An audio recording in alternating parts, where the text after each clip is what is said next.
Hi, my name is Sushant Lenka. ये आज का क्लास जो होगा ये आपका थर्ड लेक्चर है एंड आज का क्लास में ओनली प्रॉब्लमेटिंग करवाएंगे जो आपका प्रीवियस ईयर क्वेश्चन पेपर में ऑलरेडी आ चुका है। जो क्वेश्चन नीट हो कि जेई एग्जाम हो, ये क्वेश्चन जो डिस्कशन करेंगे ये एग्जाम प्रीवियस ईयर क्वेश्चन के बारे में आज बात करते हैं। ठीक है, तो एक सपोज एक ट्राइंगल है, इक्विलेटरल ट्राइंगल है। इक्विलेटरल ट्राइंगल में करंट फ्लो हो रहा है। तो पूछा कि what is the magnetic field at origin O, तो उसी में मैग्नेटिक फील्ड कितना होगा। देखो ये क्वेश्चन आप खुद बना लो एंड मैं यहाँ पे बना लेता हूँ, आपका आंसर से मैच करवा लेना। सपोज ये एक फाइनाइट कंडक्टर है, एक के लिए निकाल दो, बाकी दो के लिए सेम होगा। जैसे कि B इक्वल टू यहाँ पे B1, सपोज इसका नाम मैंने 1 दिया, इसका नाम 2 दिया, इसका नाम 3 दिया, इसका नाम 2 दिया, इसका नाम 1, तो B1 plus B2 plus B3। यहाँ पे मैं एक के लिए निकाल देता हूँ, तो बाकी जितना होगा 3 मल्टीप्लाई कर दूंगा क्योंकि 3 वायर है। तो B1 क्या हो जाएगा बता दो। B1 इक्वल टू हो जाएगा mu 0/4 pi I by R। R distance, ये वायर से कितना डिस्टेंस, इतना डिस्टेंस, तो ये डिस्टेंस आपको पता नहीं, ये डिस्टेंस कितना है ये आपको पता नहीं। चलो ये इसको ब्रैकेट में रख लो एंड बाकी क्या है sin θ1 प्लस sin θ2। अच्छा यहाँ पे एंगल कितना वो भी पता नहीं, चलो ठीक है, बट ये आपको पता है कि ये आपका टोटल कितना होता है 60 डिग्री होता है, ईच एंगल 60 डिग्री होता है। बट इसका मतलब बाइसेक्ट करके गया है, तो ये एंगल आपका 30 है, ये आपका 90 है एंड ये आपका 30 है, ये कितना होगा 60, तो sine 60 degree plus sine 60 degree, यही तो होगा ना, sine 60 degree plus sine 60 degree. अच्छा अभी बात है कि ये डिस्टेंस कितना होगा। देखो ये डिस्टेंस कितना होगा, तो आपको ये निकालने के लिए काम करना पड़ेगा, ये टोटल लेंथ कितना होगा, ये इक्विलेटर ट्रायंगल का ये लेंथ कितना होगा। चलो यहाँ पे आप कर लो, इक्विलेटर ट्रायंगल यहाँ पे है एंड ये आपको चाहिए, ये लेंथ चाहिए, ये लेंथ मिल जाएगा। तो ये क्या होता है, ये आपका ये पता है कि इतना लेंथ को बोलते हैं 2/3 एंड इसको बोलते हैं 1/3। तो 2/3 पार्ट, इसको ये पार्ट होता है 2/3 पार्ट एंड ये जो पार्ट है 1/3 पार्ट टोटल लेंथ का। तो टोटल लेंथ तो हमको पता नहीं, तब ये वाला कितना पता है, L पता है एंड ये वाला कितना पता है, L/2 पता है। तो ये वाला लेंथ कैसे निकलेगा, ये वाला निकलेगा P equal to H square, this square minus this square, तो L/2 का स्क्वायर, तो रूट। तो इसका वैल्यू कितना आता है, इसका वैल्यू कितना आ जाएगा, इसका वैल्यू आ जाएगा L square minus L square, मतलब √3L/2, मतलब 4 हो गया, ये 4L square minus L square, तो मतलब हो गया √3L/2। तो ये √3L/2 टोटल √3L/2 हुआ एंड ये होता है 1/3 पार्ट होता है। तो बोल दो टोटल लेंथ है आपका √3L/2, इसका 1/3 कितना होगा, उसका 1/3 मतलब इंटू 1/3, तो ये कैंसिल होकर √3 इधर ये कैंसिल हो जाएगा, ये √3 हो जाएगा, तो कितना बचा ना L/2 √3 हुआ। तो ये जो आपका डिस्टेंस बता mu 0/4 pi I by R, तो R का जगह में क्या हो गया L/√3, तो L/2 √3 है कि नहीं, L/2 √3, तो L/2 √3 मैं ऊपर कर देता हूँ, L को ऊपर ले गया 2 √3 हो गया। चलो अभी क्या हो जाएगा म्यू 0 I/4 पाई L, ऊपर में 2 √3 है, तो ये कितना sine 60 degree plus sine 60 degree, sine 60 degree कितना होता है, साइन 60 डिग्री आपका √3/2 होता है, इसका वैल्यू क्या होता है √3/2, फिर इसका वैल्यू भी √3/2, तो दोनों ऐड हो जाएगा √3/2 प्लस √3/2, तो 2 इंटू √3/2, तो फाइनल आंसर कितना आ जाएगा √3 आ जाएगा। तो अभी इसको कैलकुलेट करोगे तो क्या हो जाएगा म्यू 0 I/4 पाई L इंटू 2 इंटू √3 इंटू √3, तो कितना 2 √3 कितना होता है 3 होता है, 3 इंटू 2 मतलब फाइनली 6 हो गया। तो 6 म्यू 0 I/4 पाई L, ये हो गया B1। सिमिलरली B2 वही होगा, B3 वही होगा, तो टोटल मैग्नेटिक फील्ड कितना हो जाएगा, टोटल जो मैग्नेटिक फील्ड आपका हो जाएगा B0 3 इंटू दिस मच जो था 6 mu 0 I/4 pi L and इसका डायरेक्शन क्या होगा, इसका डायरेक्शन अपवर्ड, इसके लिए भी अपवर्ड एंड इसके लिए भी अपवर्ड, तो टोटल आंसर आपका अपवर्ड। तो ये आपका फाइनल आंसर हो गया।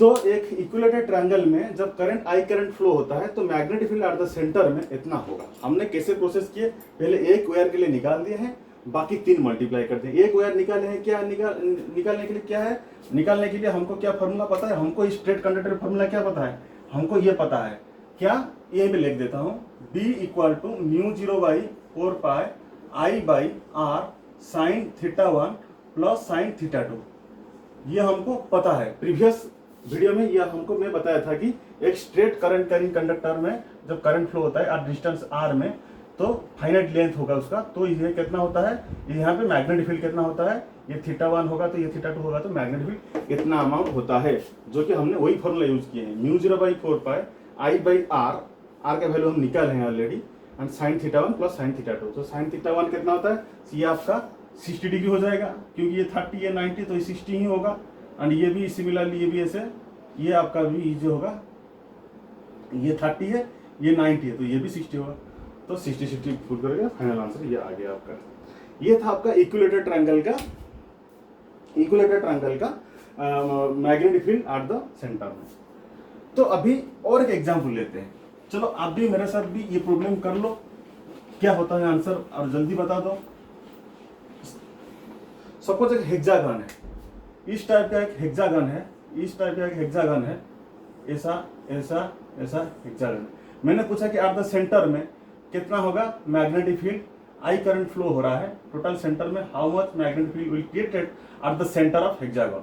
तो आप कैसे इसको प्रोसीड करोगे, सेम चीज है, कंसेप्ट सेम है, जो फॉर्मूला लगाना वही फॉर्मूला लगाना है, बट आप यहाँ पे 6 साइड है, तो एक साइड के लिए निकाल दो, 6 मल्टीप्लाई कर दो, जो आंसर होगा वही होगा।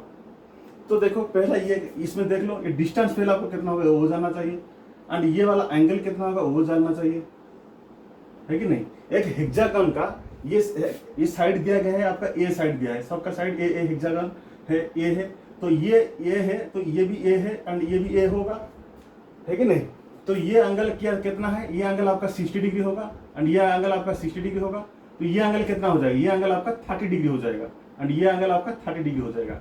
अभी हमको ये पता चल गया, क्या पता चल गया है, मैं यहाँ पे और एक बार मतलब ओनली इस पार्ट बनाता हूँ। ये आपका OR में करंट जा रहा है, इसी डिस्टेंस जो इसी डिस्टेंस में पूछ रहा है, तो ये आपका क्या है, ये एंगल आपको पता है मतलब 60 डिग्री होता है, एंड ये 60 डिग्री होता है, बट अभी हमको इस पॉइंट में मैग्नेटिक फील्ड निकालना है इस OR के लिए, तो इस OR के लिए मैग्नेटिक फील्ड कितना होगा, तो हमको क्या चाहिए, ये एंगल चाहिए एंड ये एंगल भी चाहिए, तो ये दोनों एंगल चाहिए। जो फार्मूला हमारा है μ0/4π, जो हमारा फार्मूला क्या था, B = μ0/4π I/r sin θ1 plus sin θ2, तो हमको ये वैल्यू चाहिए, तो ये वैल्यू क्या है, 90 है, ये 60 है, तो ये कितना होगा, 30 होगा, सिमिलरली ये भी 30 होगा। तो हमने क्या किया कि यहाँ पे निकाल दिया, पहले मैं क्या करता हूँ, टोटल B0 = यहाँ पे कितना होगा, B1 B2 B3 B4 B5 B6 होगा, तो B1 plus B2 plus B3 plus B4 plus B5 plus B6। अभी मैं काम करता हूँ, एक के लिए निकाल लेता हूँ B1, तो टोटल B1 जितना होगा उतना ही 6 मल्टीप्लाई कर दूंगा। अभी B1 कितना हो जाएगा, B1 अभी यहाँ पे देख लो, इस पार्ट को ओनली देख लो B1, तो B1 कितना हो जाएगा, B1 आपका ये हो जाएगा कि μ0/4π I/r, r डिस्टेंस कितना है, r डिस्टेंस इतना डिस्टेंस है, तो ये डिस्टेंस आपको कैसे पता चलेगा, देखो थोड़ा आप कैलकुलेट करो, ये कितना है, ये साइड आपका a है, एंड ये साइड कितना है आपका a/2 है, तो ये कितना होगा, ये जो लेंथ होगा, ये लेंथ कितना होगा, मतलब d² माइनस d², तो ये जो लेंथ होगा कितना होगा, √3a/2 होगा। कैसे होगा आप कैलकुलेट कर लो, ऐसे ही आएगा। कैसे आएगा मैं और एक बार बता देता हूँ, ये लेंथ क्या हो जाएगा, ये लेंथ हो जाएगा d² माइनस d², मतलब a² माइनस a/2 का स्क्वायर का √, तो a² माइनस a²/4 का √, तो आ गया कितना, √3a/2, है कि नहीं। 4a² माइनस a² कितना होगा, 3a² हो जाएगा, तो 3 इतना होगा, तो उसका √, हटा देंगे तो कितना हो जाएगा, √3a/2, इतना ही तो होगा ना। तो बस ये जो आपका लेंथ निकल गया, ये जो लेंथ, ये वाला लेंथ जो निकल गया, अभी r जगह में जो डिस्टेंस है OR से कितना डिस्टेंस है ना, इतना अमाउंट डिस्टेंस है, जो वही पुट कर दो, √3a/2 को नीचे में नहीं लेके ऊपर लिख दो, एक ही बात है। ये आ गया μ0/4π I/r, μ0/4π I/r। अभी sin θ1 प्लस sin θ2, तो sin θ1 कितना हो जाएगा, sin 30 degree plus sin 30 degree, तो sin 30 degree plus sin 30 degree use कर लो। अब अच्छा ये बताओ sin 30 degree and sin 30 degree कितना होता है, sin 30 डिग्री होता है आपका 1/2, एंड ये भी आपका 1/2, तो sin 30 डिग्री 1/2 प्लस 1/2, तो टोटल ये अमाउंट कितना, 1/2 प्लस 1/2 1 होगा, तो फाइनल आंसर आपका आ जाएगा कितना, μ0 I/, यहाँ पे 2 है, यहाँ पे 4 है, तो कट सकता है 2, तो 2π√3a, तो ये आपका B1 निकल गया। जब आप B1 निकल गया तो आपका टोटल कितना हो जाएगा, 6 टाइम्स हो जाएगा, 1 2 3 4 5 6। तो टोटल मैग्नेटिक फील्ड ओरिजिन में क्या हो जाएगा, बी जीरो इक्वल टू कितना हो जाएगा, 6 टाइम्स कितना अमाउंट, इतना amount mu zero I by 2 pi root 3a, इतना हो जाएगा। और इसको सिंप्लीफिकेशन कर सकते हो, 2 से इसको कैंसिल करके 3 आ जाएगा, फिर इसको कैंसिल करके रूट 3 आ जाएगा। इसको और भी कैंसिल कर सकते हो, जैसे कि 2 से कैंसिल कर दिया 3 हो गया, तो 3 अगेन रूट 3 है, तो ये रूट 3 कैंसिल हो गया, root 3 mu zero I by कितना बचा, यहाँ पे पाई बचा, पाई एंड रूट a, इतना बचा, रूट 3 कैंसिल होकर ये आपका फाइनल आंसर है। और सिंपल करके ये भी हो सकता है। तो ये जो आपका आंसर आया है, ये आंसर में कौन सा डायरेक्शन देखो, मैं सेंटर में पूछ रहा हूँ, करंट इस डायरेक्शन से आ रहा है, अब मतलब मेरा रेस्ट फिंगर ऐसे आ रहा है, इसमें भी ऐसे आ रहा है, इसमें भी ऐसे आ रहा है, तो हर डायरेक्शन में अपवर्ड आ रहा है। तो फाइनल आंसर में जो होगा अपवर्ड डायरेक्शन लिख देना है। ये आंसर आपका आया है ऐसा, तो आया है तो सही है, नहीं आया तो थोड़ा और चेक कर लो कहाँ पे आप गलत किए हो। अभी हम थर्ड क्वेश्चन को जाते हैं। थर्ड क्वेश्चन कैसे करना है उसको भी थोड़ा देख लो।